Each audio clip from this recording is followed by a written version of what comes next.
Hey guys, Sergeant 1911 here today. We're here with another video. We hope you enjoy it. First off, I'll need to mention Continental Computer, a sponsor. There'll be a link down below for some excellent accounting software. You know, what we're going to do today, we're going to take a look at one of my nice 1911s that I do hand carry. You know, I carry this thing quite often. I don't carry it as much as I do one of my other Colts, but this is one that I picked up a couple years ago.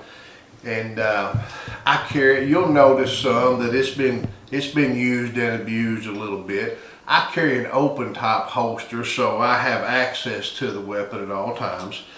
You know, I carry cocked and locked. We'll take a video and do that someday. But what I've got here is the Sig Spartan.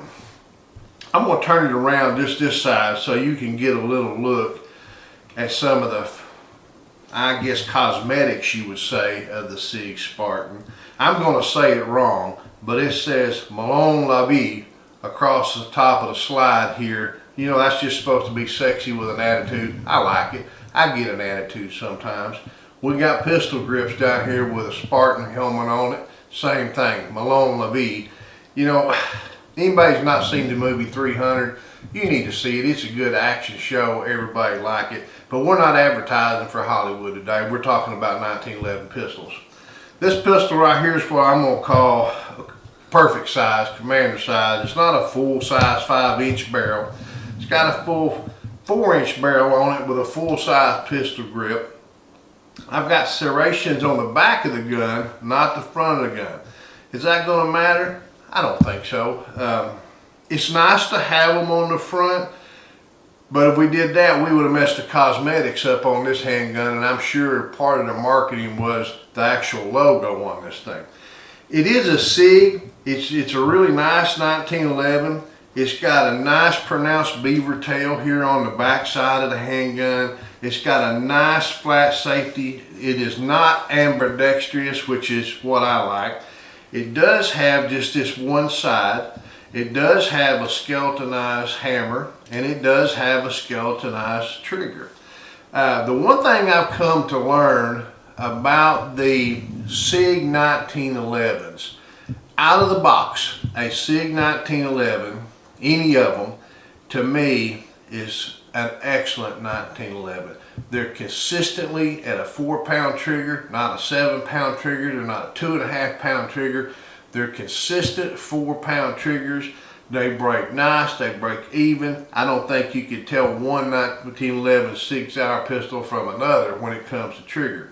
Sig does have an external extractor, which is kind of new.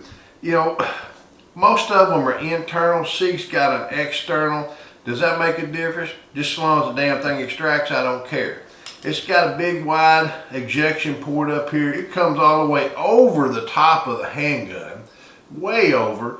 Got a little indentation here. Does it make any difference? Again, you know, if they think it does, and if I'm paying for these things, that's all good. What I want is a handgun that runs, and the Sig Sauers always run. Down here, let me open the magazine up. I know you guys won't see it, so let me go ahead and see. Let me show you. Yeah, it's empty. But if we got down here this mag well. Look at this mag well. We got a mag well that's opened up, ready to change. This thing is ready to carry. Now, one of the things I do with all my 1911s, and this is another video altogether, the magazine release. I'll pull that magazine release out and cut just a little coil off of the end of the spring so I can make that magazine release just real easy with the thumb, not difficult. I think this is one of my, well, hell, I can't say that. I have several favorite 1911s. You know, I'm like a 1911 addict. I prefer them over the polymer guns, hands down, anytime. I know the polymer guns are good. I'm not anti-Glock, but the truth is there's been more than one occasion when I went to the gun store specifically to buy a Glock with no other mission for the day, and I returned with another 1911. So I don't know what it is. I love the guns. I love this gun. I think what we're going to do is going to take it outside here in a minute. It's a cold day. And you know, we're in the middle of an ammunition shortage, but hell, I don't care. I'm going to shoot some anyway. I'll reload. So we're going to go outside. We're going to shoot it and see if we can just go ahead and make it go bang, bang, bang. Okay, guys, here we are outside the hideout. The wind's blowing pretty damn hard. It's cold. Looks to me like it's about to snow. But before we get started with the fun part, I want to make sure and ask you guys to click subscribe and click like. I sure would appreciate it. You know, we're going to shoot up some Tula 230 grain ammo. Probably the most affordable stuff that you can get anywhere. A lot of people don't like to shoot steel. I like to shoot, so I'm going to shoot. You know, I got a steel handgun versus a polymer handgun. You know, no, it's not a Glock, but you know, I'm not trying to down talk a Glock. I just don't have a Glock. I've got a true affection for these things. I started working on these things almost 40 years ago when I took my first handgun class. It's been that long. I'm just comfortable with them, and that's what I'm going to do. So right now what let's do is, you know, I'm going to load up 8 rounds. No, it's not 16 rounds. The thing about the 16 round polymer guns, when you run out of 16 rounds, you're out of 16 rounds. I can take this piece of steel and beat your ass with it if I need to, but right now I'm going to try to hit something, which that in itself could be a chore out here today. Hell, I'm already cold, but let's see what we can do.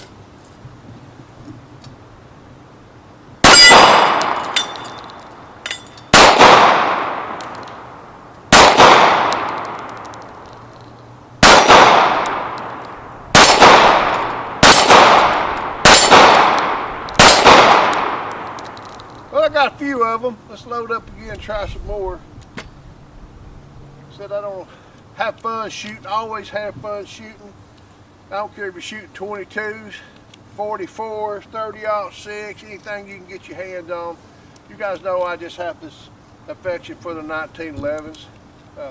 I mentioned briefly, back when I entered the service years and years ago, I was lucky enough to go to a small arms training.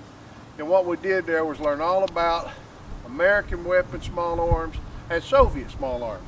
I got a little experience in, a lot of experience in 1911s. I carried 1911. I carried the M16s. You know, I've got an opportunity to play with both. I really like them. But one of the things I want to do here on the channel here is show you a few things that you can do. You know, we're having trouble in our economy now getting handguns and ammunition. That's okay. That's okay. It'll all come to pass. This gun here, the Spartan, you know, most of you guys are saying, oh, he's doing old videos. You know, what I'm doing is videos. I'm going to show you what my opinion is of a Spartan. You go look at somebody else's opinion. Go get you one and get your own opinion. One of the things that you can do with some of these handguns that I'm shooting down, maybe some of the antiques I've got, is you can go out and pick these things up at a reasonable cost now. I can find one at a pawn shop. I can find one online. I've got a buddy who's in a pinch, who lost his job or whatever. I'm not saying take advantage of your buddy. I'm saying take advantage of an opportunity to get a fine handgun. Let me load it up and shoot just a few more times.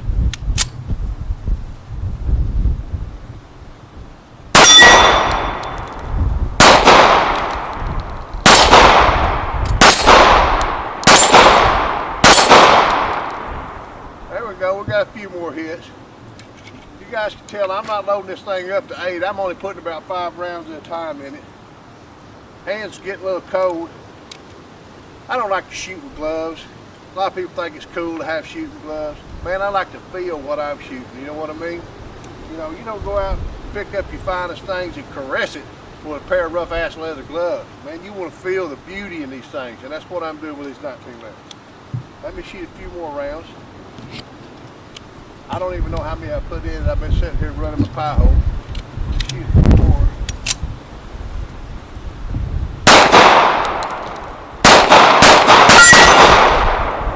That's fun. Got just a few more rounds. The wind is really whipping up out here. I think what we're going to do is go ahead and just stop for the day. It's getting to where I don't even know if this video, the audio is going to be doable or usable, but what we're going to do right now is just wrap it up, because you know what, it's just getting bad out. I'm going to shoot, but we're going to do it off camera until we get together then for another video. You guys shoot straight, shoot safe, hooah.